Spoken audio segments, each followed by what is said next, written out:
Roy Suryo bongkar dugaan konspirasi KPU soal ijazah Gibran. Fajar.co.id, Jakarta.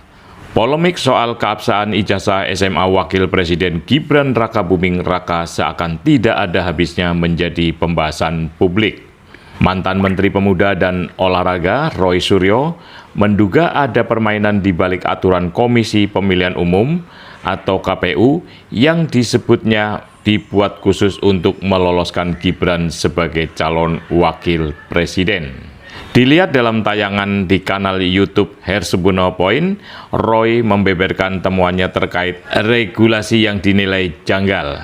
Dikatakan Roy, dasar dari dugaan konspirasi itu terdapat pada peraturan KPU, PKPU, nomor 19 tahun 2023 tentang pencalonan presiden dan wakil presiden, khususnya di pasal 18 ayat 3. Ia menilai pasal tersebut menjadi celah yang diduga sengaja disisipkan agar Gibran tetap bisa maju meski tidak memiliki ijazah SMA atau sederajat.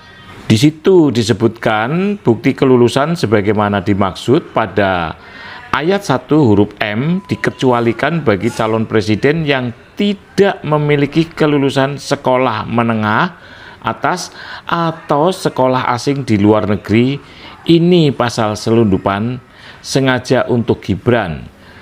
Roy menuturkan. Roy bilang aturan itu menjadi bukti kuat adanya dugaan pemufakatan jahat antara KPU dan pihak tertentu untuk menutupi kekurangan administrasi pendidikan Gibran. Hari ini saya tegaskan apa yang dilakukan oleh saudara Gibran Rakabuming Raka ini adalah sebuah penipuan atau pemufakatan jahat, terangnya. Roy mengaku telah mendatangi Kementerian Pendidikan Dasar dan Menengah bersama sejumlah aktivis untuk mencari kejelasan soal dokumen pendidikan Gibran. Dari hasil penelusuran, Roy menyebut ada banyak kejanggalan, terutama pada data jenjang pendidikan menengah. Di riwayat pendidikan tertulis SD, SMP, meskipun SMP-nya juga masih perlu dicek lagi. Roy menegaskan. Lalu di bagian SMA tertulis secondary school. Padahal menurut Profesor Zulfikar dari Nanyang University Singapura, secondary school itu hanya setara SMP plus 1 tahun, bukan SMA. Tambah Roy. Roy juga menyinggung dugaan manipulasi data pendidikan Gibran di luar negeri. Berdasarkan dokumen yang dimiliki Gibran, disebut hanya menempuh pendidikan selama 6 bulan di University of Technology Sydney, UTS, dan tidak menyelesaikan studinya. Namun muncul data lain yang menyebutkan ia bersekolah di Management Development Institute of Singapore.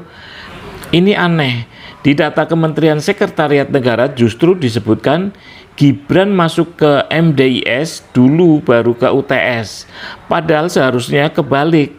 Ini menunjukkan ada ketidakkonsistenan data. Bahkan seolah-olah dia mengambil S2, padahal S1 saja tidak jelas. Tandas Roy Suryo. Roy memastikan pihaknya akan terus menelusuri dugaan tersebut dan mendesak agar pemerintah khususnya Kemendikbud, Ristek, dan KPU membuka data secara transparan kepada publik.